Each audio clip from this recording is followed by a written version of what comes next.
Okay, so Isaac from the Torah is a decidedly more difficult character to try to unravel than Abraham.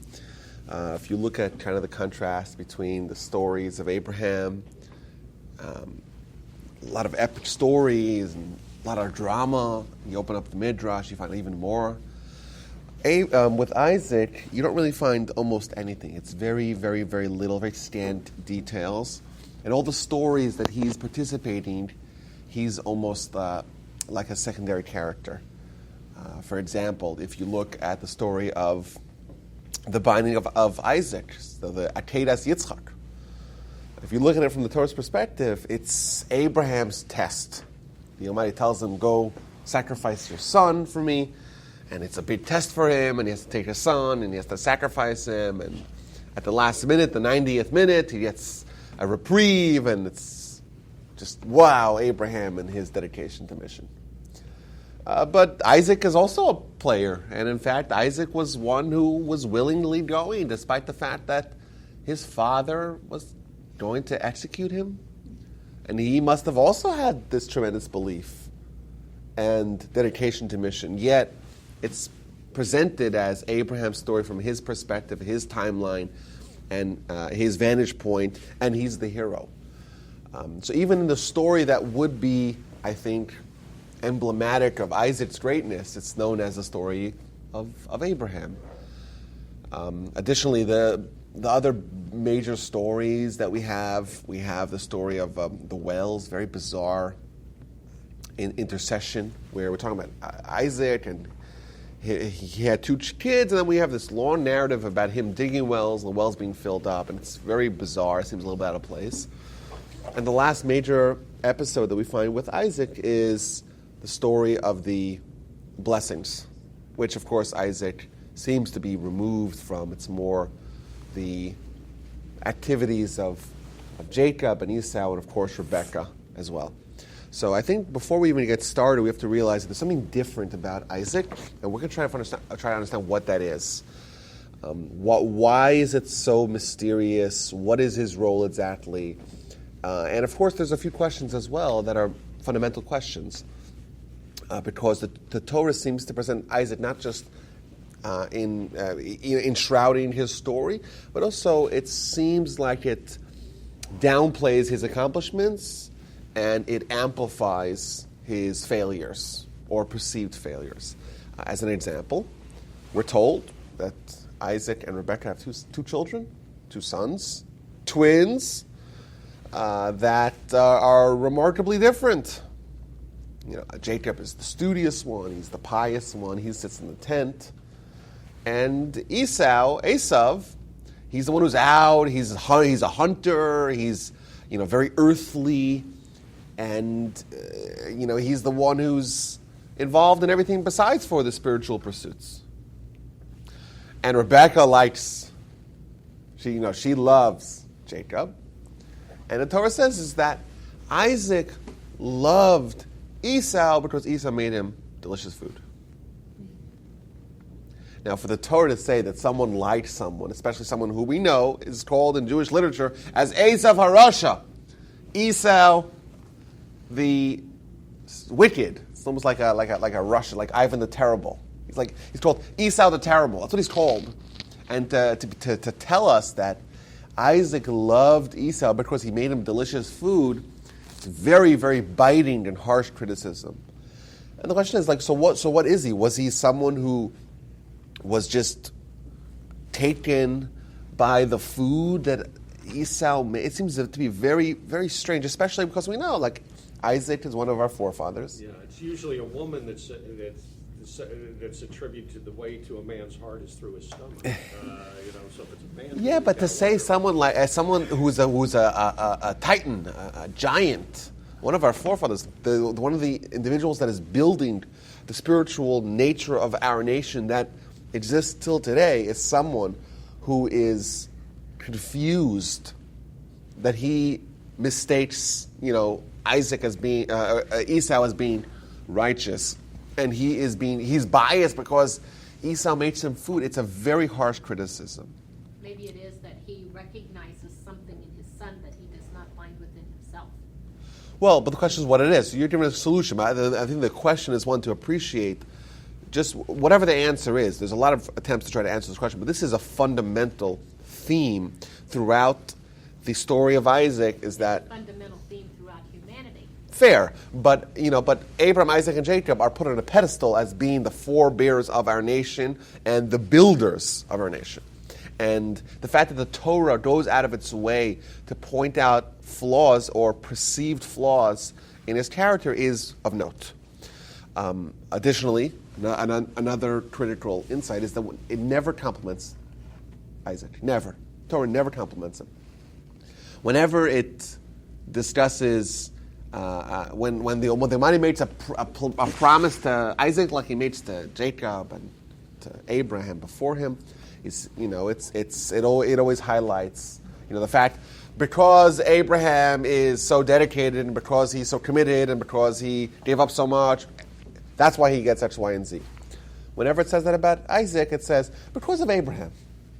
So it never highlights his greatness, and we only get a few hints of it throughout the narrative. So I think the fundamental question about Isaac is, what exactly did he contribute towards the building of the Jewish people, and why does the Torah relate to him in such a bizarre, odd way, where his accomplishments are obscured, and the Torah is going out of its way to find his flaws.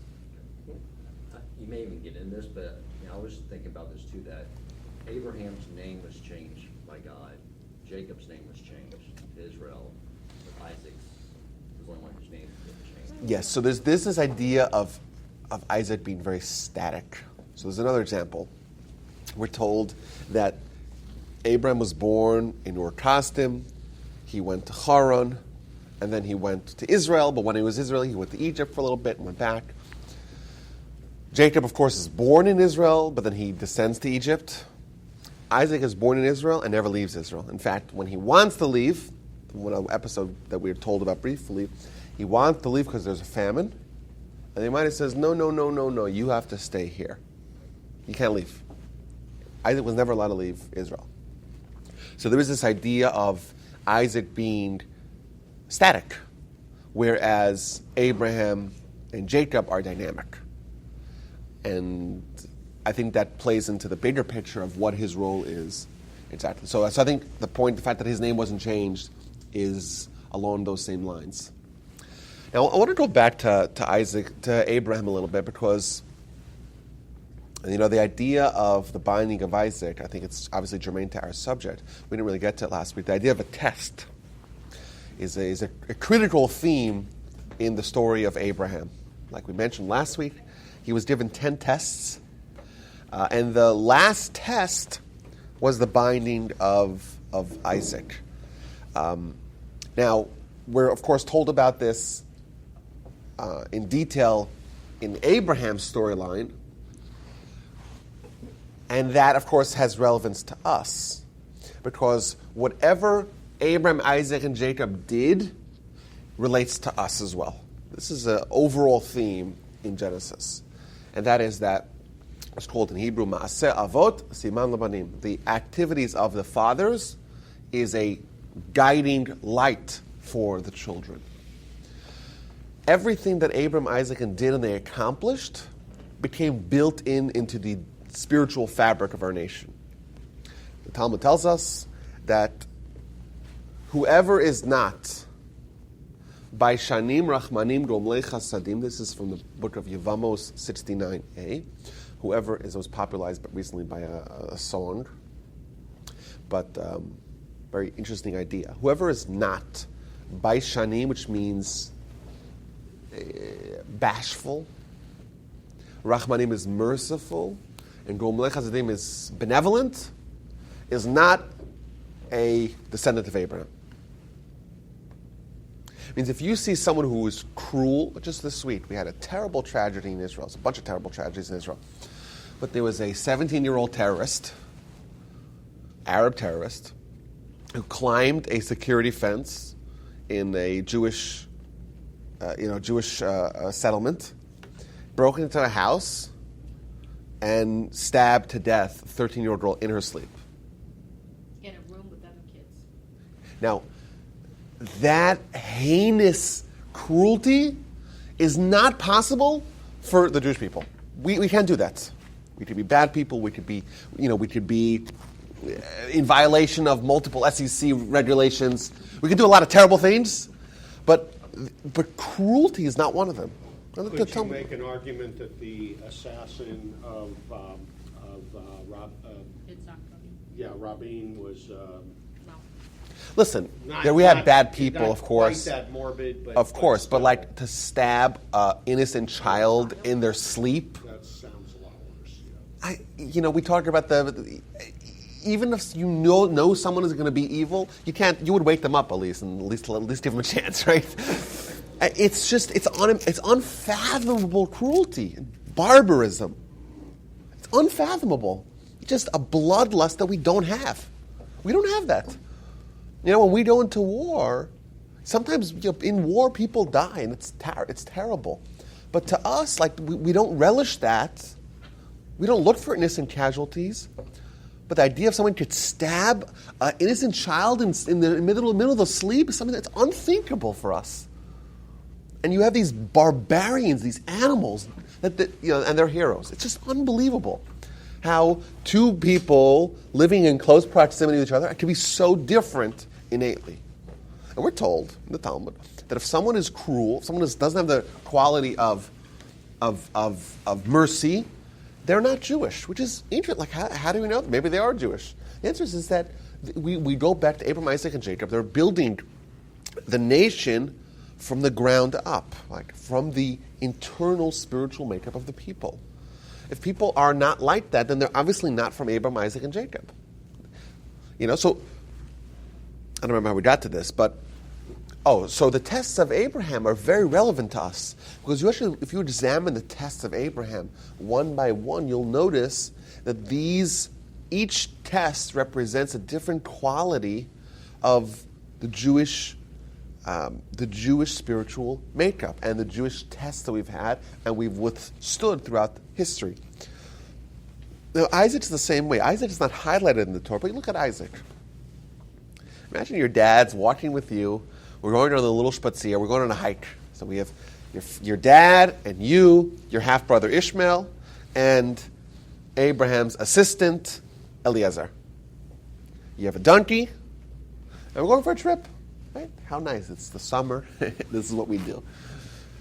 You're traveling for 3 days, and Abraham stops the caravan, and he sees a mountain. On the mountain, he sees a cloud.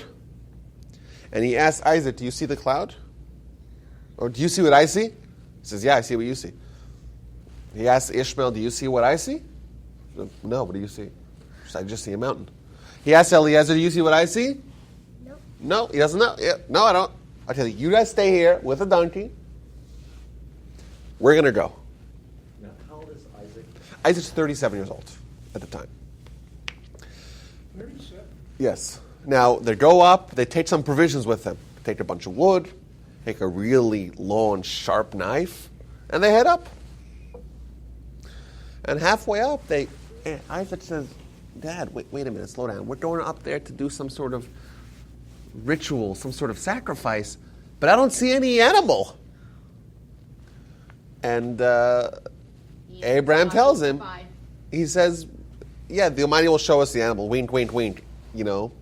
He's telling him, it's going to be you, baby. And the Torah points out is that they were walking together, they had this conversation, and they continue walking together. What does that show about Isaac? Isaac is willing to walk, risking his life because this is what the Almighty wants. I don't think it's that at all. I think he's simply clueless. Show Okay. me a 37-year-old who's going to walk with their father up a mountain with a stick, and there's nothing else around. But Janet, I'm can not sure. it be construed that at that time, we all know people were living into hundreds at that time, so was 37 at that time maybe 6 or something? I mean, I'm just I wondering. know, but your inference is that that Abraham is suggesting to Isaac that he gets to be The lamb, thank you. I don't think that Well- Isaac viewed it that way at all. Well, we don't see any resistance of Isaac. Exactly, and clearly the human spirit would be to be self-protective, to be That's true. But let's look at this in the context of Jewish history. How many times in Jewish history has a Jew been faced with the ultimate test, and that is your faith or your life? You can only have one. Many times. Many millions of times throughout history. It's true, and that's a fact. That's a historical fact. We have been martyrs. This is his father.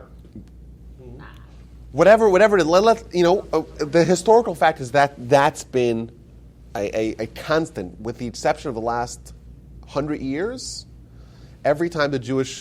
Almost every time, the Jews have been mercilessly,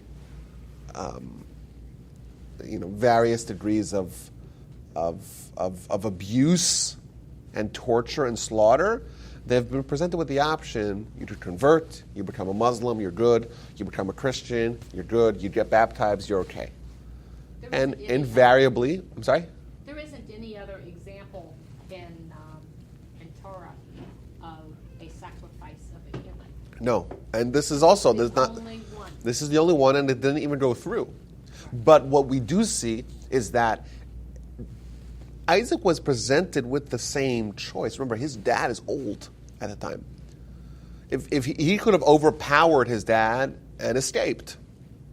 Yet Isaac was the one who developed into the Jewish psyche, into the Jewish spiritual DNA, the idea of my faith is more important than my life.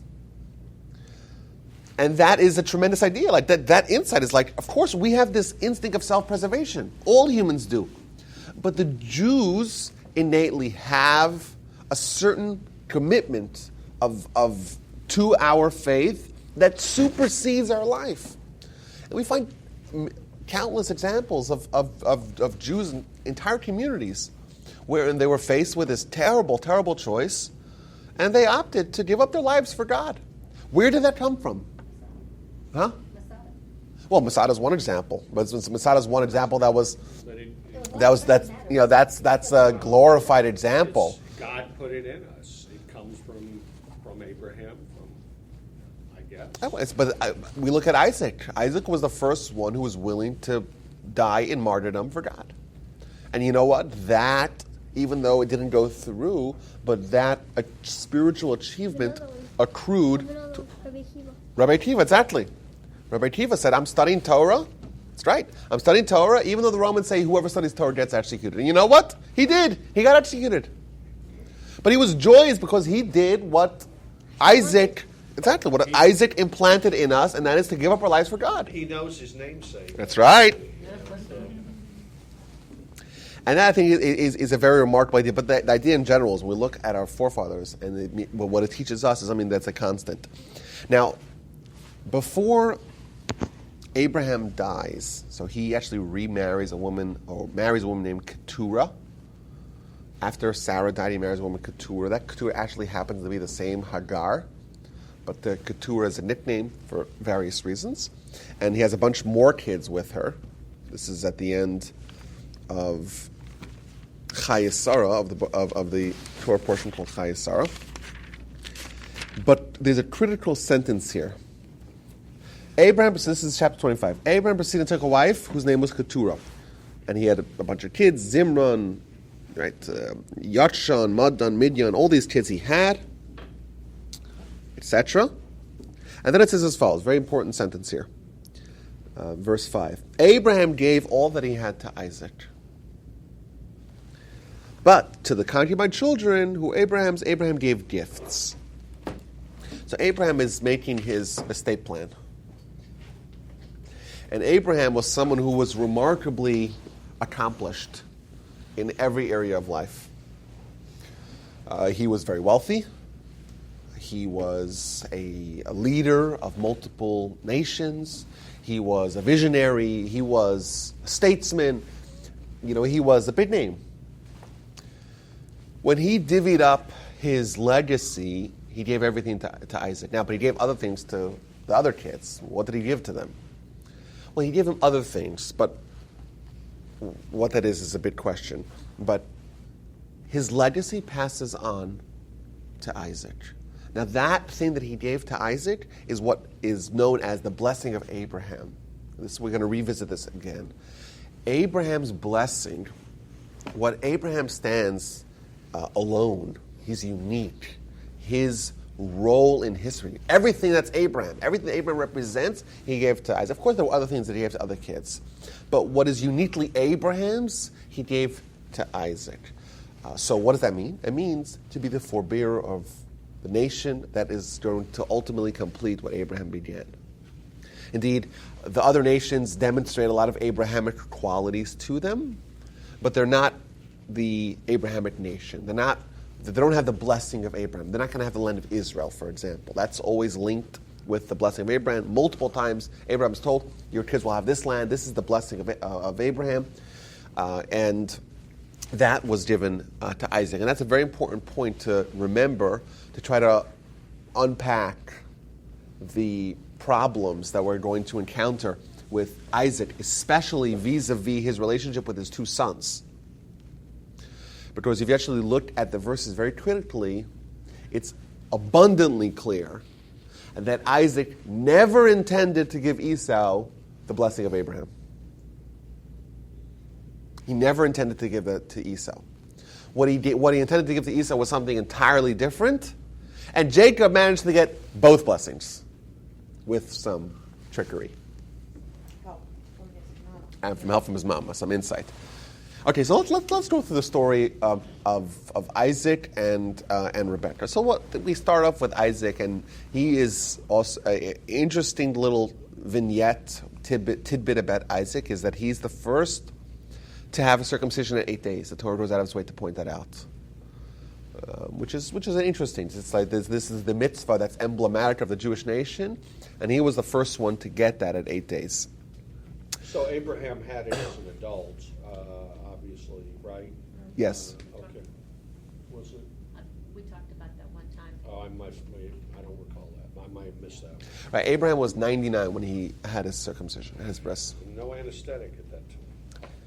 Okay. Yeah, and despite the fact that a couple of days later, after he has his bris milah, he's outside trying to solicit guests, which is an incredible story. That's why Hashem sent 3 malachim. That's right. They might have sent 3 angels. That's right.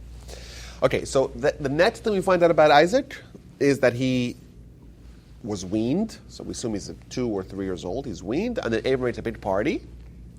And the next thing we find out is that there is some sort of bad influence that Isaac's elder brother, Ishmael, is wielding over him. And then Ishmael gets expelled. How old Isaac is at that time, it's a little bit unclear. But that's really the 3 stories that we find out about Isaac. That's all we know. He was born, he had a bris, he was weaned, and he was there was a potential of him being influenced negatively by his older half-brother, and his older half-brother was kicked away. Yeah. I always thought Hagar and Ishmael were sent off when they were younger, but you said that Ishmael was with Isaac when they were going up the mountain with Abraham? Yeah, because he must have come back. Okay. Because remember, Sarah, Ishmael was there when Isaac was yes. being... Well, he was there at the foot of the mountain. Okay, you see, and that, now I didn't remember that or know that, but some of the Muslims, don't they say that it wasn't Isaac, it was Ishmael being sacrificed? Well, they also say that there was no temples on... Well, I know that, but I mean... a fact does not necessarily okay. play a part but in I didn't determining even know that Ishmael was anywhere near there. That's interesting. Yes, so, yes. Does the text say anything about Hagar and Ishmael being sent away, and anything about the return? Because I thought they were banished, if you will, exiled. Yeah, I don't remember them coming back. That Yes. would certainly be an important factor. Right, but she was banished twice. Right, so the first time she went on her own volition, and the second time she went, well, I assume that she wasn't banished entirely. She was banished just from being in close proximity to Isaac as he was growing up. But I would assume once Isaac is 37 years old, he's an adult, and we're not worried about the influence that Ishmael's going to have on him. That's what I would assume. At the age of 4 or 5 or whatever, he's much more impressionable, and it's much more dangerous to have bad influences. But once he's older, he's evolved in the world, and that's what I would assume. Okay, so that's all we know about Isaac until the episode of the binding of Isaac. Once that storyline is done, we have the storyline of finding a spouse for Isaac. Very, very interesting and very long and drawn-out story. Isaac is not really part of this because Abraham employs Eliezer, his proxy, to find a spouse for Isaac. And it's interesting, he tells him, I want you to go back to my family. Don't get a wife for Isaac from the Canaanite women. I want you to go to my family, to my birthplace, and find someone there. And incidentally, of course, we know that he actually marries his first cousin. Abraham married his niece, and Isaac married his first cousin because his mother,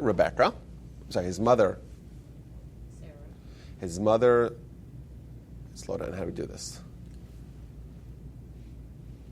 No, so did he marry his first cousin, or his first cousin was? I'm blanking on the time. Brother or sisters? That's right. Yes, I think it might have been a first cousin or first cousin was removed.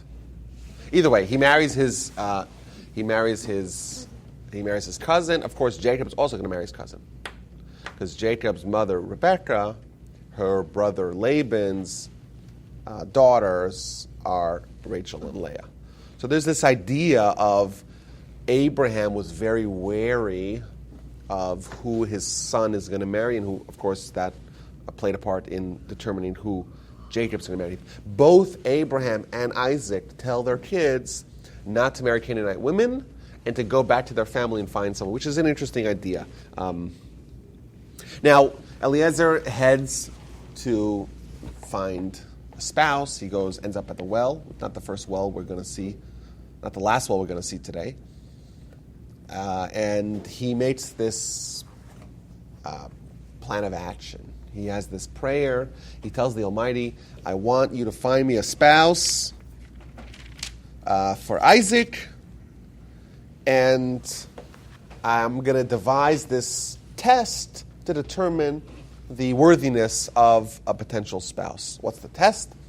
The girl, I'm going to ask her for water, and she's going to say, I'll give you water. And then she'll say, on her own volition, I'll actually give all your camels as well. Now, why was that test the one that was used? So Rashi tells us is that Abraham's home and household was built upon the foundation of chesed, of kindness.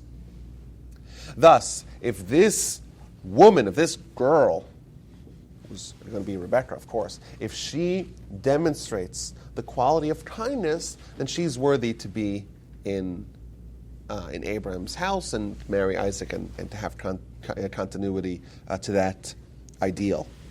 So, of course, what happens is as he finishes prayer, miracle of all miracles, walks out, Rebekah, she's carrying a big jug. He sees her and he's taken by her, very beautiful. He runs up to her and, he gives her jewelry before even finding out about it, which is also an interesting idea. I kind of like that. You like it, huh? The jewelry before anything, huh? So he says to her, "Can you give me some water?" She runs and gives him water, and she says, "Oh, I'm going to give your camels water as well." Now, what's interesting about that is that she shows the quality of kindness not in merely being solicited and responding favorably, but also to notice what other people need without being told. The quality of kindness that is being sought over here is not that someone is willing to help when they're presented with an opportunity to help. Rather, it's they're helping because on their own they're noticing what someone else needs. Now, I want to go with this two ways. I think it's possible that this quality was absolutely necessary for the spouse of Isaac. If we're going to build the Jewish nation on the foundation of kindness, it's very important to find someone who's super kind to get this kick started. But I also want to say perhaps a little bit differently. Perhaps we could say really a lesson for us. The lesson for us is that to be a good spouse, that is predicated on being kind. If you're kind, the way Rebecca is defined as kind, and that is to notice what other people need before they need. Well, how do you notice what someone else needs unless you're told? That's only possible if you're selfless, if you're always thinking about other people. So maybe this is more of a global lesson that's very valuable for us. To be a good spouse, it's only possible if you're kind, because kind, the way the Torah defines kindness, right, is linked with selflessness. Because if you're selfish, you'll never notice the needs of others, certainly not unless you're told about them. And would you say that even at that time, which I think we can all agree was a probably slightly more chauvinistic era than it is now, you were very careful to say the word "be a good spouse"? Oh, yeah. Not be a good wife. Of course not. Per se. Yeah, Even though the focus was on Rebecca here. Well, Isaac did grow up in Abraham's home. We can assume He was that truly kind himself. So, That's right. And I think we have to teach our kids as well that when someone comes in to visit your house, you offer them water, right? You don't say, you don't wait for them to ask you, right? I think it's an indictment. If you have a guest coming to your house, especially in Houston, right, and they ask you for water, I think it's an indictment on your kindness, that you didn't think of it before that. And if they have camels, you should offer their camels as well. Anytime someone comes with camels to our house, you got to take care of the camel. Go. Well, we don't fill up gas for when guests come over. You gas up their car. Yeah, who knows? Maybe like in 50 years, it's going to be to plug in their electric vehicle. Quickly, go plug in their electric vehicle. We'll be driving Tesla. But to have a successful marriage, it demands a yielding a little bit of our own individuality and opening ourselves to other people. How do we do that? If we're selfish and we're only focusing inwardly, we're going to have a very hard time, because we're going to have to cut through that, and we're going to have to, we're going to face resistance. Dan learned the lesson of kindness very well right there. Did you come to this class? Well, there was something in the literature just about hospitality, and that hospitality first begins with Abraham, with the three visiting. But that was one story. But the story is emblematic of his, epitomizes him, yes. So I think that's an interesting idea we can really take away from this. The Torah's given us a very detailed narrative of courtship, because it's showing us the methodology that works for us. You look at marriage and divorce in America. What is abundantly clear is that Americans, and really Westerners in general, are very bad at either spousal selection or spousal maintenance. That's a fact. The numbers demonstrate that. And we see a story from antiquity that if we just follow it, the odds of success will go through the roof. He came with an approach. How interesting is that? Eliezer says, I have a game plan of what I'm going to do to find a spouse. And I'm thinking about this rationally. I know that he needs a certain kind of girl. And that is going to create a positive marriage. Your brother came here one time, and he did a presentation in your absence on choosing a spouse. Oh, I remember that. It was very well. fascinating.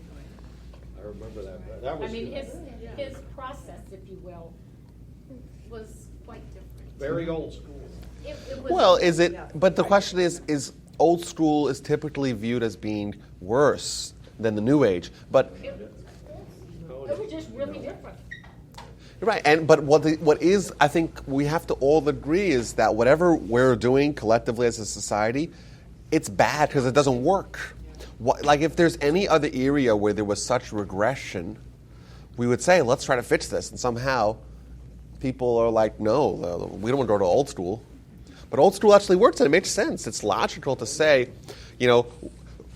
would you select a cardiologist the way most people select spouses? Why not? Like, the cardiologist, they're all cardiologists, right? No, I want to have a second opinion. You approach it very cognitively, but the most important decision of your life, people just are emotional about it, and it's so bizarre. It's just bizarre to me. And we see, he has an approach, and he says, this is what he needs, but maybe this is what we all need. And he devised a test, but which is a way to find. He experimented. Isn't that a smart way to do it? And he got and it worked. And this is a model that we could use as well. Would it have been common for fathers to choose their son's spouse? Well, so I'm saying you have to. There's actually a law prohibiting arranged marriages. So in the Torah, Everything was arranged. No. So they could be arranged. The meeting could be arranged, but they actually met, and she was independently vetted by him, and he was independently vetted by her. But it was pretty clear after the thorough investigation Eliezer that Eliezer did that she was a very good candidate. She was from the family of Abraham, a woman of remarkable quality and character. And she was worthy of doing it. So it was just, it was basically a done deal. But he had to sign off on it, and so did she. Freedom to say no. Of course. And how old was he when he met Rebecca? He was 40. And she was. So how old she was is a little bit unclear. There are opinions that say she was very young. Some opinions say she was a little bit older. It's a big question. One time we heard 3.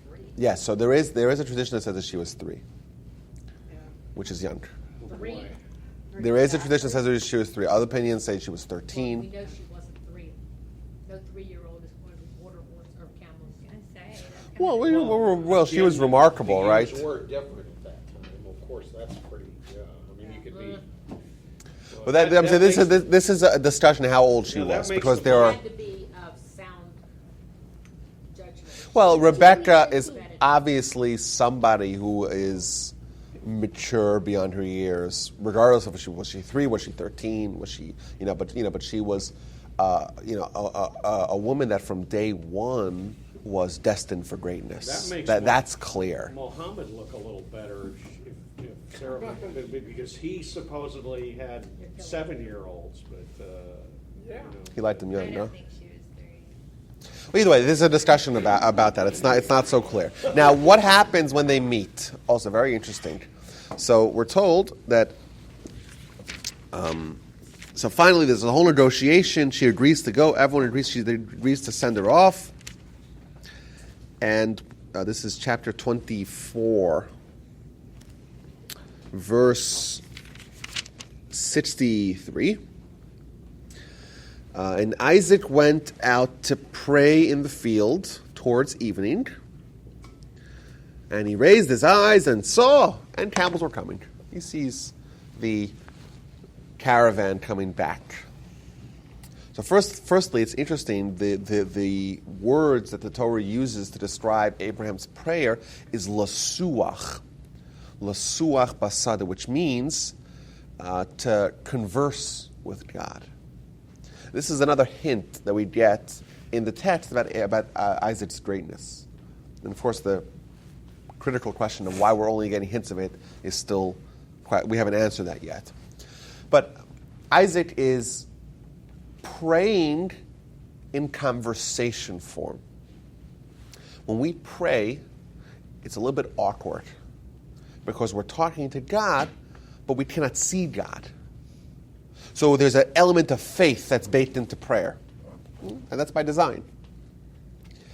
When Isaac would pray, he would pray in the form of a conversation to Isaac, the fact that he was talking to God was as real as the fact that I could be talking to you.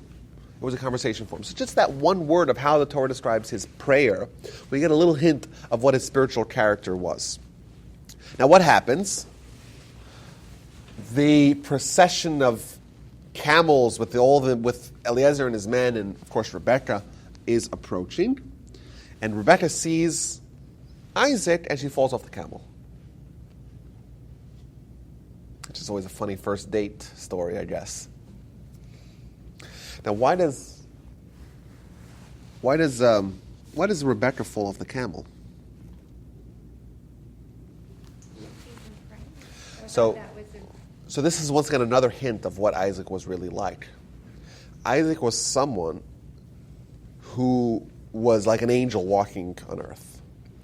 His spiritual sensitivity and reality was so great that when he was praying and people looked at him, they'd never seen him like that before in their lives. You know, the lines between the physical and spiritual were blurred. Just like the people couldn't look at Moses.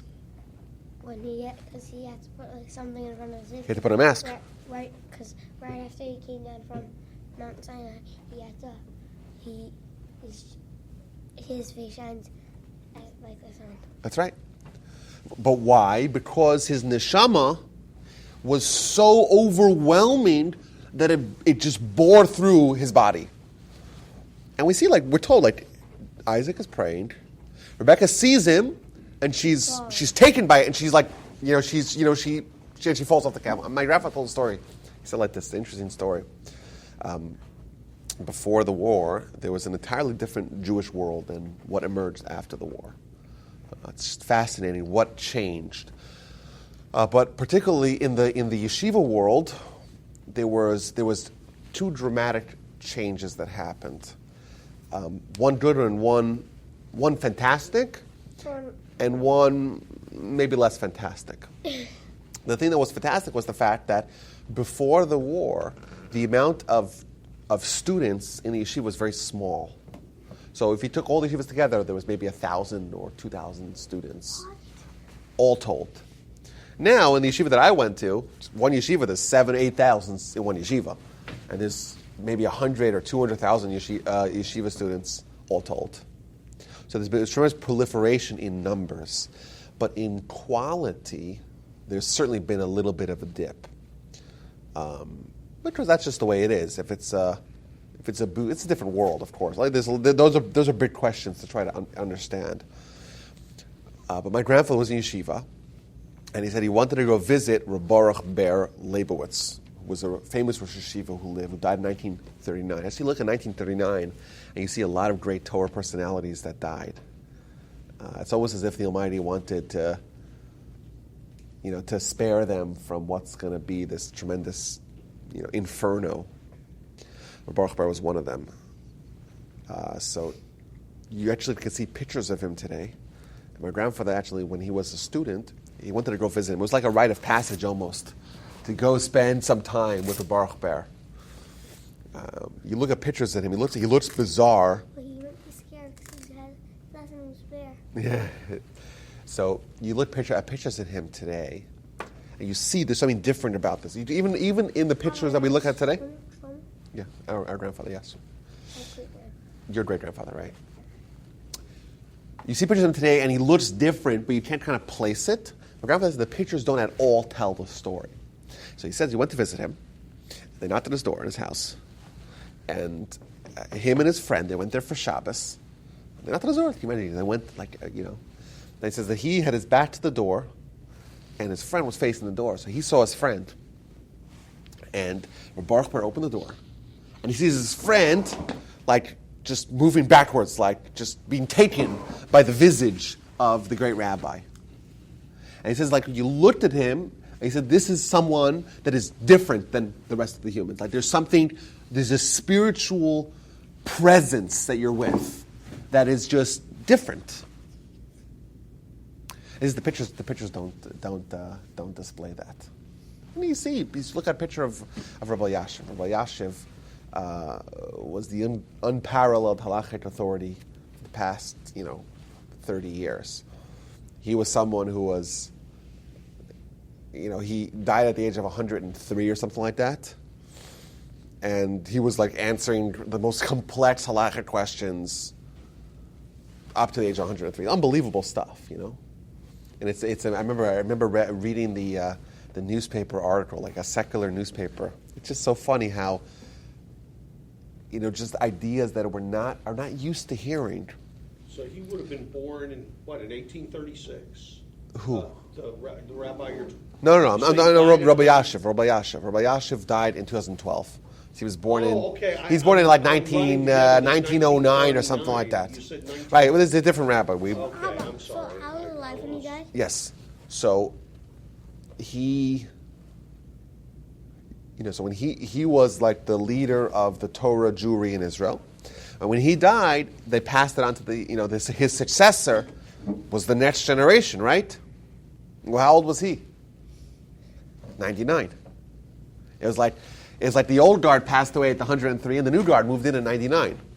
And to us, it's unimaginable to someone to be at the top of their game mentally, to make critical decisions that affect thousands of people, or maybe even tens and hundreds of thousands of people, at the age of 99. It's unbelievable. It's like we don't imagine anything like that. But you see people, but because of their dedication to Torah, that they are in a different level. And you, okay, Rabbi Leib Steinman, okay, so that must be 105 or 103. I don't know. It's just ridiculous numbers. Went through the Holocaust. He's someone who once, on a Shabbos, when he was in his 30s or 20s or 30s, he touched his beard and he plucked out a hair of his beard. On Shabbos, you're not allowed to pluck out a hair of a beard. So he committed, for the rest of his life, he will never touch his beard. And you see, he's 104 years old. He has like a hat. His beard is like salt and pepper. It's like not white. I was in his house, by the way, this person. I was in his house. The house is the most bare, threadbare house you've ever seen in your life. It's one room, or 1.5 rooms. It hasn't been updated since probably the 1920s, since when it was built. Okay? He doesn't even have an office. Like, he has a bedroom, which doubles as his office. And he doesn't have a back of a chair. He sits like this, with no back, because it's on his bed. Basically, it's a bed which converts into a couch. Frail, 104 years old, mind sharp, like a tack, like you've never seen. I was there. I was in his room. Like you've never seen before. You asked some questions? Yeah, I was there. I was in the room multiple times. And you see, and this is like, where does this come from? Where does this idea of someone who, by the way, looks, if you looked at him, maybe you'll say, I don't know, is he 70? Is he 75? Who probably eats 700 calories a day, maybe even less. He has like a little bit of porridge in the morning and that's it. And mind like you've never seen before. Just sharp, razor sharp, and totally practical, totally pragmatic, like totally understanding. Like just, like ascetic on one hand, removed, but totally gets it. Where does this come from? Anyone else like this in the world? It comes from within. It comes from their dedication to Torah and to living a spiritual life, and that changes who they are. And it changes the way they look. And I remember going... Him look pretty young. He still had his salt and pepper beard. Yeah, well, yeah. I remember going to Rabbi Yashiv. Okay. I'm telling you, these experiences that I had. I don't understand if it's a sin to... You say the whole reason he didn't touch his beard, but that's not a Torah commandment. He decided to do that. He decided. To do that. Yeah, this is just one example. Because My point is that atone for your sins. That's true, but to him, in his mind, to pluck out a hair of your beard on Shabbos, of course, but it is something which is, it's unthinkable. Because he takes it seriously. To him, it's really, God really said you can't do that.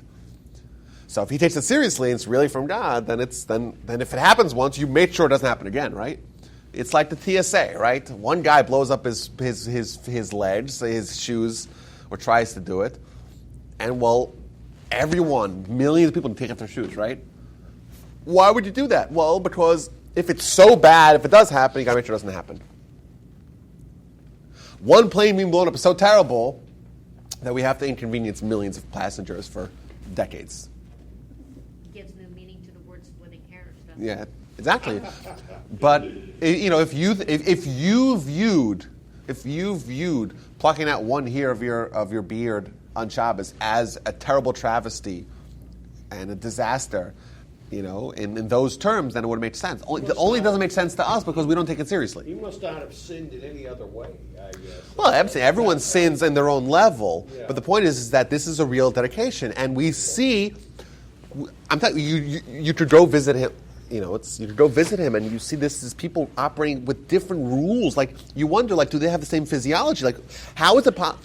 Who do you know is 104 and as sharp and capable and leader and being responsible for decisions that are very, very critical and but very nuanced and all the different factors? How about Not- physically?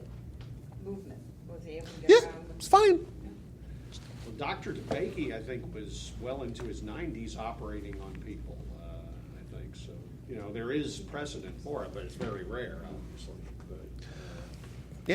But, But you see this with people today, that even today it's possible with a dedication to your spiritual life in the form of Torah and mitzvahs and kindness and prayer to become actually different physiologically. And Isaac was like that.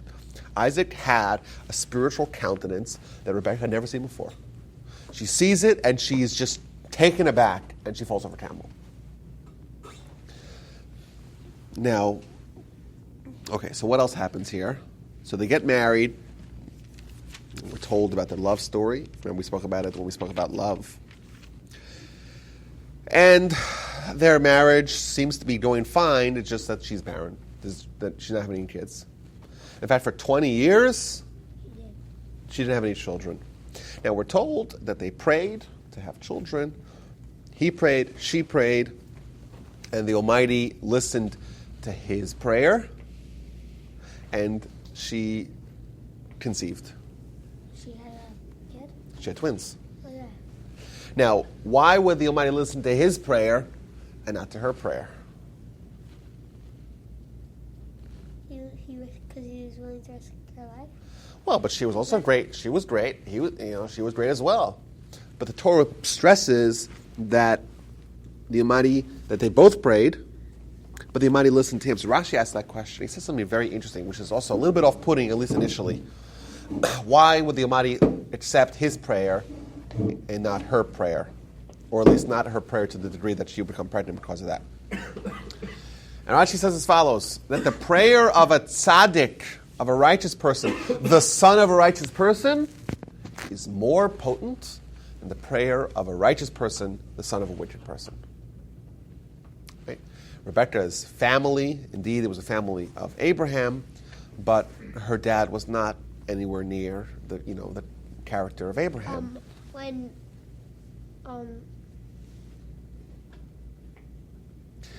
He tried to even poison, we're told in the Midrash, he tried to poison Eliezer because he wanted to steal all his stuff. Even though he didn't have any. He did, yeah. So, but wouldn't the opposite make more sense? Wouldn't the rags to riches story of the righteous, the son of a wicked person, be even more potent? But why would No, Rebecca but- be held accountable for her father's actions? That's like a moral question. But I'm thinking like in the spiritual realm, shouldn't? I know, I think. Because both of... Because Yitzchak was also A tzaddik? Tzaddik. And Yitzchak was also a good tzaddik. So what? But was Yitzchak a bigger tzaddik than Rivka, than Rebecca? I don't know. That's not what it says. It says they are equal. But his dad was more righteous than her dad. So it's Because he learned more Torah than... yeah, but that's not what it says. Then it should say that Yitzchak was greater than Rivka. That's not what it says. It doesn't say that Isaac was greater than Rebekah. It says that Isaac was a tzaddik, Rebekah was a tzaddik. The only difference, tzaddikas. Well, the only difference is that Isaac's father was also a tzaddik, and Rebekah's father was not. That's the only difference. So my grandfather suggested a very novel idea here. He said that, what does it mean to pray? To pray means to submit yourself before God. It's to humble yourself, to say, I am dependent on God for everything. That's what it means to pray. Your life is not a given. Your prosperity is not assured. Your health is not something you take for granted. You're entitled to nothing. Everything you have is from God. To do that, you have to humble yourself.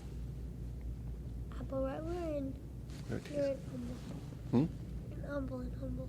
Yeah, we're in humble today. That's right. That's right. You got to make yourself humble. That's right. So we have an easy time here. We got to learn. Every time we drive in here, you have to learn how to. We can pray. But modern day reasoning be that now that we know about DNA, that the sins of the fathers is visited upon the. But it's not. The sins of the father are not visited upon the offspring.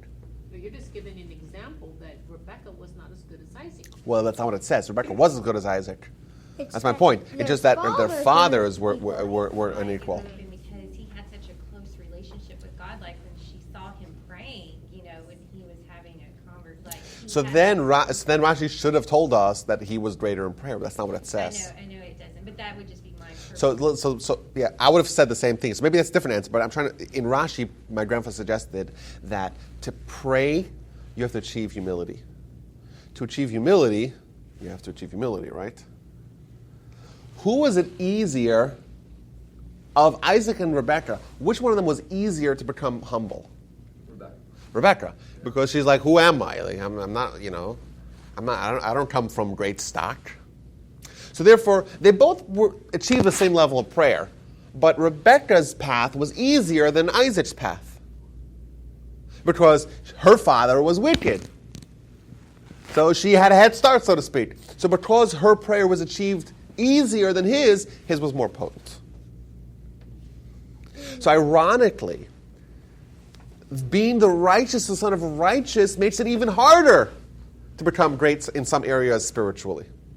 This is, or as expected, right? or because you have to work harder because you don't have the head start of humility. We meet a lot of beginners in learning. They don't know anything. So they come with a clean slate. I know I'm ignorant. I want to try to become as knowledgeable as possible. And then you have people that go to yeshiva, and they're like, grew up with these stuff, right? So they artificially have a head start, but they're also prone to a little bit of arrogance. Now, what happens when you come to pray? To pray, you have to make yourself that you are totally submitted to God. Well, the easier it is for you to do that, the less remarkable it is. And that's a rule all across spiritual growth, that whatever you put in, that's what you take out of it. Isaac had to put in a little bit more than Rebekah. His prayer was a little bit more potent. To the degree that it's difficult for us to do something, that's the degree of power and potency we have in that pursuit. Interesting idea. Now, Rebekah is pregnant, and she's having a tumultuous and difficult pregnancy. We're told in the Midrash, every time Rebekah passes a house of Torah scholarship, she feels kicking. Jacob was pining to leave. Every time she passes a house of idolatry, she feels kicking, and Esau is trying to leave. She is disturbed by this. She goes to visit the prophet, or get advice, and he tells her. What does he tell her? You're gonna have twins. You have twins. One of them's gonna be. There's gonna be one. One's gonna be A tzaddik. A tzaddik, and one's going to be a rasha. Right. So, One's and gonna then be a what? a Rasha means a wicked. So, and then she seems to be placated. To me, it's a little bit bizarre, the fact that if you now know you're gonna you have a problem child, like what was her problem, and why was she mollified? It seems like Rebecca is telling us a very tremendous insight. Rebecca initially thought she had one child, but a child was trying to live a double life. He was trying to have everything. He wanted to have the idolatry. He wanted to have the Torah. And to Rebecca, that is someone who didn't choose his allegiances. You know, we have in our life these doors. This is midrash, isn't it? This is not. Well, we know that. This Well, isn't in the Torah. well, This- what we do know is that she did find out she had twins, and the twins, one righteous and one wicked. Before she bore them, she found out the Torah Yes, says yes, that yes, yes, yes. she- Two They had, twins, and you're. sonograms at that time? I was just wondering. She figured it out. They figured it out. And not only that, there's going to be one great one who's going to be the Jewish people, which is going to be Jacob, and one of them is going to be his nemesis, his arch foe. But what is interesting is that Rebecca teaches us a lesson. And the lesson is that it's worse for someone to not choose their allegiances and to try to do everything than for this to be righteous or wicked. Yeah, you know, there's doors. There's the door to righteousness, the door to wickedness. We like kind of keeping our options open. We like having this optionality to straddle both fences, so to speak. There's a great Yiddish axiom. It's such a great. It's so Yiddish and so great. And it says, "Mekenish tanzen of beide chasnas." It's like there's two weddings in town, on either side of town. You can't dance by both weddings. You know, if you have two weddings to go to at the same evening, you have to choose. You go to this wedding or that wedding. Or you could go to none. Or you go to none, but you can't go to both. And what Isaac is telling Rebecca here, her concern was she had only one child, and the one child is like a split personality, is displaying, a dedication towards idolatry and Torah. Those two, what does that mean about him? It means that they're conflicted. If I know I'm a tzaddik, I'm good. Or if I know I'm a tzaddik. But if I choose to become a tzaddik, I'm good. If I choose to be a rasha, it's also not so bad because at least I know who I am. When someone is a rasha and a tzaddik together, they think, what do you mean? I'm a tzaddik, right? They can't be helped almost. It's easier to if the first step of the 12 steps is always to recognize I'm powerless against the alcohol, right? And I need to work. When someone is like, well, what do you mean? I go to the house of study. I'm dedicated to that. And that becomes part of their identity. They never recognize that there's a need to actually face up and address their issues. Yeah. Did you say earlier she went and talked to a prophet? Well, I'm reading here in the Torah, how do they translate it? She went and to inquire of Hashem, and Hashem Well- said to her, two nations. Well- Is that the way it's just translated? Well, that's how would you do that? You would do it by talking to a prophet, right? Didn't you just pray to Hashem? She could have, I'm sure she did. But she wasn't a prophet. But Well, or maybe she was, but she wasn't granted with that insight. But God didn't talk directly to, isn't the Torah pretty clear on that, other than Moses and maybe Abraham? Just Moses. Yeah, but that doesn't mean that there's no clarity in prophecy. No, I understand. Yeah, Okay, that's- direct communication in the form where nothing is added or subtracted or any sort of contribution of the prophet is only Moses. It doesn't mean that the prophet Ezekiel didn't know what God was telling him, or the prophet like Isaiah or Jeremiah or So God King didn't David. even talk to Abraham directly, or he? He did not talk to Abraham directly. He talked to Abraham via emissaries or via imagery of sorts. Okay. And by the way, there is a commentary, one of the great commentaries in the Torah of the past 200 years, of the Maharil Diskin, who was a sage and scholar. He lived in the 19th century, who he asked a question, back to Abraham for a second, just now that you mention it. His question was, what's the big deal about Abraham's binding of Isaac? Why is this such a big deal? If God told you to do it, you're a prophet, right? What's the big deal? Of course you're going to do it. He's a prophet after all, right? That's his question, which, we'll take his question, with... But how do you know he was a prophet already? Well, we know Avraham Avinu was a prophet. Hashem says, go sacrifice your child. So he says his test was his interpretation of the signs. Because the prophecy that Abraham had was in the form of imagery that he was given from God. He had to alone decrypt what the message was. And his inherent bias would compel him to try to understand it a little bit differently. Like, no, he doesn't really mean to sacrifice Isaac, he means something else. And that's where the test is. The test is in how he's going to apply the prophecy. Will he invoke his own inherent desire to preserve his child and thus play around a little bit with the integrity of the message?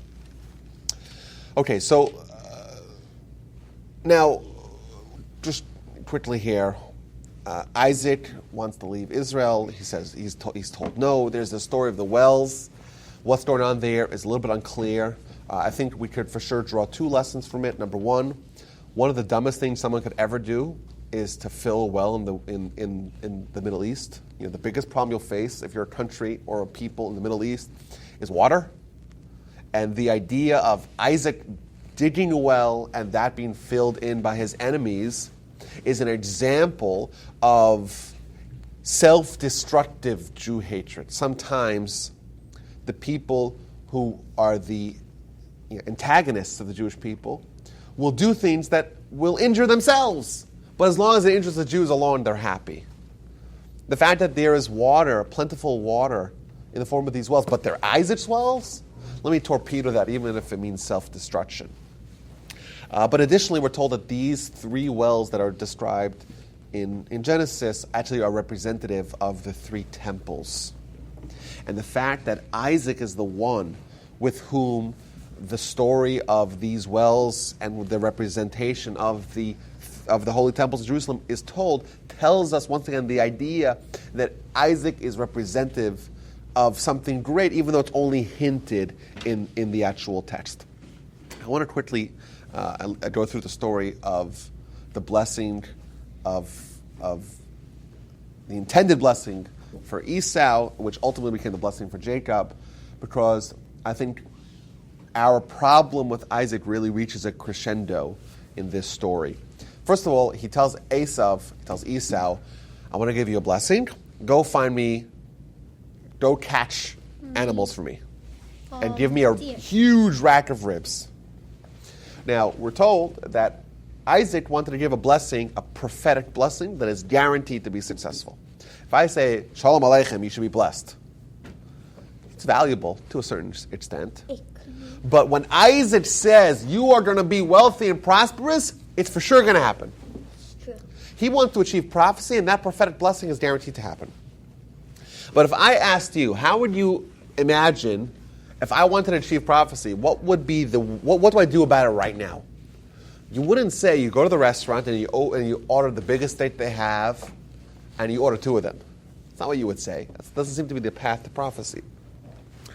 And I think the insight is that when we grow spiritually, when we have meteoric spiritual ascension, we have to make sure that we placate and mollify and assuage our body. We find this theme again and again. David wants to achieve prophecy. What does he do? Plays music. What about music? It's nice, but it's not spiritual. It's a big debate we can have about later. But the idea is that if you want to grow spiritually, you have to throw a bone to your body. Because your body is resisting. Your Yetzer Hara is resisting spiritual ascent. But if you link the spiritual greatness with some way of taking care of the body as well, then there could be unison of purpose towards this spiritual greatness. I'll give you an example. What we do with kids, for example. A child comes to shul. What's the first thing that a child does in shul? He makes a beeline for the candy man. That's right. In our shul, there's multiple candy men. They make the trips. And then they made the trips for their brothers and sisters and uncles and cousins and everyone else. Got to make sure, got to take care of them, right? Now, why would you have in a shul, in a spiritual place of growth, why would you have someone giving out candies? Because a lot of times, the only times they give out candies on Shabbos, and Shabbos is a holy day. Okay, but also, we want to show the kids that a shul is a place where we should have everything. Where it's not just you're going to talk to God and be very serious, and right? That's also true. But you want to make sure that the body is also taken care of. So you have the spiritual and the physical, and then you can have the ascent without the detractors. A lot of people say they want to, a lot of people want to work really hard. It's also important to work really smart. There's no need to create more problems than necessary. You want to make sure that every part of your entity, of your being, is happy. A lot of people think, we're going to give up, we're going to forfeit for God. It's a mistake. We're not giving up anything. We're not giving up anything. We're going to have the happiest, most robust life in totality. We're not giving up anything for God. We may think we're giving up something. Our body may convince us of that, but it's really not true. We're not giving up anything. We're actually improving every area of our life when we dedicate ourselves to God. This idea of, let me trade, I'll do a trade-off. I'll give up this world in favor of next world. I'll give up, I'll suffer, I'll let my body suffer so my spirit, my soul can soar. That's a mistake. What you're giving up is not the physical material. You are just using the physical material in a way that is complementary to the overall overarching goal. That's the only difference. The difference is, are you taking the physical as an end unto its own, or are you making it a means towards unification of purpose? And ultimately, by the way, the physical itself is more pleasurable when it's linked to the spiritual. So actually, you're getting more pleasure even in aggregate in the spiritual realm. Because the Almighty baked into physical pleasure a detractor. That if it becomes a focus unto its own, you never actually get the accomplishment. You never get the sense of fulfillment in that arena. Because it's like a drug. You become an addict, become dependent, and you have hangovers. But when done in unison with a spiritual pursuit, it's actually more wonderful. And even the physical gets the benefit. So, what happens here? So there's a very critical disagreement between Isaac and Rebekah. Isaac believes that Jacob should be in sole dedication to Torah. I want to establish something very clearly. If you look at the end of the parsha, at the end of Parshas Toldos, when Isaac sends Jacob away, he tells him that may you have the blessings of Abraham. So this is from chapter 28. So Isaac summoned Jacob and blessed him. He instructed him and said, "Do not take a wife from the Canaanite women. Arise, go to Padan Aram, the house of Bethuel. Take a wife there from the daughters of Laban, your mother's brother. And may the Almighty bless you, make you fruitful, make you numerous, and may you be a congregation of peoples. May He grant you the blessing of Abraham to you and to your offspring with you, that you may possess the land of your sojourners which God gave to Abraham." He's giving Jacob the blessing of Abraham.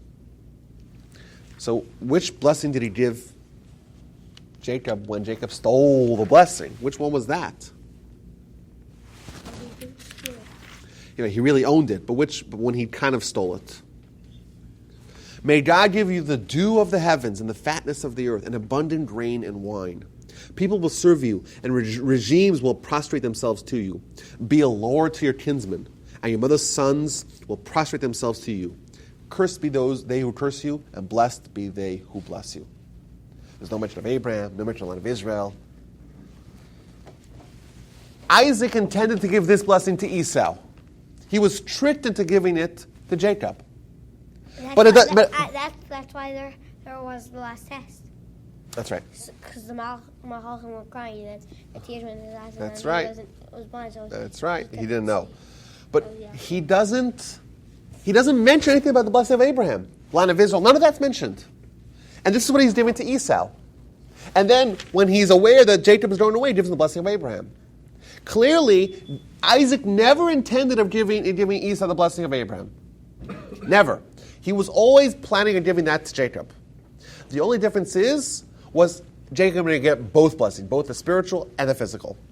Did Rebecca know that? Both Isaac and Rebekah knew that their legacy, their spiritual continuity will be in the form of Jacob. And why did Rebecca want the other prayer? Rebekah was more pragmatist.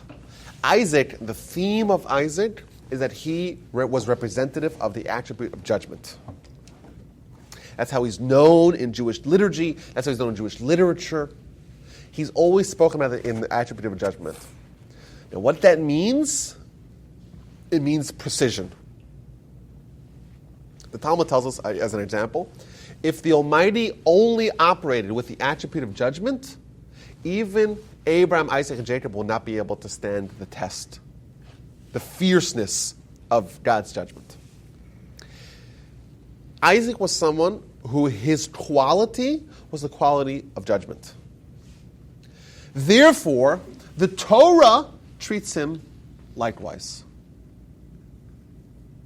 Thus, the Torah mentions nothing of his accomplishments, and the Torah highlights and amplifies his slight errors. If you look at the Torah, it makes him look like he was almost senile, deranged. He didn't realize that Jacob was Jacob and Esau was Esau. That's what it makes it look like. He liked Esau because Esau made him delicious food. It's tremendous criticism. And it's really not appropriate for Isaac. But Isaac was someone who developed a philosophy of absolute precision, of absolute judgment. Therefore, the Torah treats him in kind. Therefore, all of his accomplishments are related to Abraham. Even the test of the binding of Isaac, he's not even mentioned at all as a hero. We're not told almost anything of his accomplishments. And we're led to believe that he favored Esau as his successor over Jacob. But what is true is that he knew all along that Jacob was going to be the one who's going to have the blessing of Abraham, who's going to have the nation that's going to fulfill the Abrahamic mission. But Isaac's idea of how that would look, how the nation would look, was in line with his life philosophy, that it's going to be with this idea of precision, this idea of not having any physical largesse outside of a spiritual realm. He said that should be for Esau. Let Esau have that. Rebekah was the pragmatist. Rebekah was the one who realized that the Jewish nation, that Jacob, which would become Israel, would only survive and thrive if they also had a little bit of breathing room in the form of physical material excess and greatness. But there was never for a second a time where Isaac ever entertained to give Esau the blessing of Abraham. Now, Rebekah, with her foresight, she understood that the Jewish nation wouldn't survive like that. So she created this subterfuge to give Jacob both blessings. Now, this idea of what does it look like to have a nation living with the attribute of judgment, if we want to know a bit about it, we look at Rabbi Akiva. If you actually look, I don't want to get too, we're already over time, but you look at the way Rabbi Akiva was treated and the way Rabbi Akiva mirrored Isaac, in that Rabbi Akiva was someone who lived by this principle and even died by this principle. And you even look at some of the words that are used to describe the attribute of judgment, and the words that describe the story of Rabbi Akiva, and they're identical. Rabbi Akiva is someone who was terribly tortured by the Romans. Yet, he was delighted every second of it, which is bizarre to us. But Rabbi Akiva was someone who wanted the precision of judgment. He wanted to have every shred of his quote-unquote punishment for his minor misdeeds to be accounted for in this world. To us, it's unthinkable. And to us, it's, we're grateful of Rebekah's foresight. But we gain an insight a little bit about what Isaac's rationale was, what his decision-making was, what his own personal qualities were, and thus we understand a little bit of how the Torah treated him. Now, we find this continuum between Abraham, Isaac, and Jacob. Abraham was the one who developed the idea and tried to disseminate it. Isaac was the one who took this idea and didn't teach. He wasn't a teacher. He was an internalizer. Isaac took the ideas that Abraham spawned and developed and disseminated and internalized it. He was insulated. He didn't go. He didn't leave his place. He was static. But was he static spiritually? No, because he was constantly trying to internalize those lessons. Jacob, we're going to learn as someone who's going to take it and ultimately bring it to its conclusion. And the parallels between Abraham, Isaac, and Jacob mirror the parallels of Jewish history. Jewish history begins where Abraham's born into a family of idolaters. He is the one who is the initial force of resistance to those ideas and developing of a new philosophy. Isaac is representative of the Jewish nation that has Torah, but is insular, but is insulated. We're in Israel, we're not leaving Israel, and we are reinforcing our spiritual fabric. Jacob is the one who is going to be the completion. Remember, Jacob is renamed Israel. Because the ultimate purpose of the nation is where the Jewish ideal is not just kept at home, but is disseminated to the world, bringing the world to completion. That's what the Jewish nation, that's what Israel is representative of. But I think it's possible to say that without the stage of Isaac, no greatness to be achieved.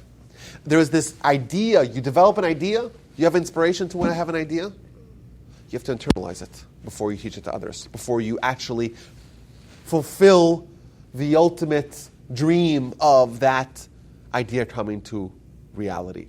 Abraham was a great disseminator of his idea. He taught tens of thousands and myriads of followers. But we mentioned last week, where are those people? We don't know where those people are. There was something lacking with Abraham's. Of course, Abraham was, his greatness is unparalleled. He's maybe the second greatest man that ever lived. But he still needed the Jewish people needed the Isaac stage before it got the Jacob and Israel stage, which is the nation in its completeness. And I think it's really representative of every greatness, every pursuit of greatness. There has to be the discovery, the initial discovery of the idea, and then there's the internalization of that idea before that dream of that idea in its completion can be fulfilled. We look at the 3 wells and the 3 forefathers and the 3 temples and the 3 daily prayers and the 3 revelations, like we mentioned, the 3 eras in history. 2,000 years, chaos. 2,000 years, Torah. 2,000 years, Mashiach, like we spoke about multiple times in the past. Being representative of Abram, Isaac, and Jacob. 3 daily prayers, 3 Shabbos prayers. Remember we spoke about the 3 Shabbos prayers, 3 Shabbat prayers. All these things, you see the same parallel. You see discovery of an idea, internal development of the idea, mass proliferation, and universal ubiquity of that idea's acceptance. Isaac, indeed, is the most difficult one for us to understand because it's an internal greatness. We don't see, if you were to see Isaac, you examine his life story, you don't see where his greatness is achieved because it's internal. And that's why the Torah goes out of its way to obscure it. But it is necessary and vital, and it's and the idea maybe it's onto its own is a crucial lesson for us, that greatness is sometimes beneath the surface. And it's not present, and it's not visible, and you can't necessarily see transformation. But is it any less real? Absolutely not. So I think, in conclusion, the one thing we learn about Isaac is certainly to dispel the myth that he was just this, he had Alzheimer's and he just didn't get it. That's a mistake. But you read the text very quickly, and that impression is given. Why that impression is given, what he represented, but also the lessons that we can draw from his story, but also his personality is critical, and that is that sometimes, or a critical stage of every growth process is internal, and without that, we cannot bring it to the finish line without that. Next week, we're going to delve into Jacob and becomes Israel, a very, very, very colorful character and a very colorful life story. And I look forward to seeing you all then. And thank you all for coming. Lots of fun. Thank you, Rabbi.